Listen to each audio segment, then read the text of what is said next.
Hello বন্ধুরা, আমি আজকে এসে গেছি সোমবারে লাঞ্চের মেনু নিয়ে। তো লাঞ্চের মেনুতে দেখা যাক কি কি আছে। প্রথমেই বলি লবণ, সাদা ভাত, নিমপাতা বেগুন ভাজা, যেহেতু গরম পড়েছে সেই কারণে, কুমড়ো ভাজা, এটাও কুমড়ো আলু ভাজা একসঙ্গে, আর আছে ছোলার ডাল আর ধোকার ডালনা, আর শেষ পাতে আছে চাটনি আর পাঁপড়। তো বন্ধুরা, এই হচ্ছে সোমবারের লাঞ্চ থালি। আবার কালকে দেখা হবে। তবে টাটা করবার আগে আরেকটা জিনিস দেখাই তোমাদের। দেখো, যেহেতু গরম পড়ে গেছে তাই কাজুর শোয়ার জায়গা বিছনার তলায়।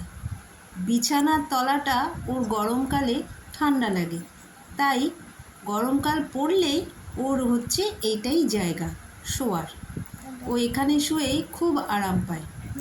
ডাকি তবুও বেরোয় না, যতই ডাকুক কেউ, কিন্তু তবুও বেরোবে না। তো বন্ধুরা, আজকের মতন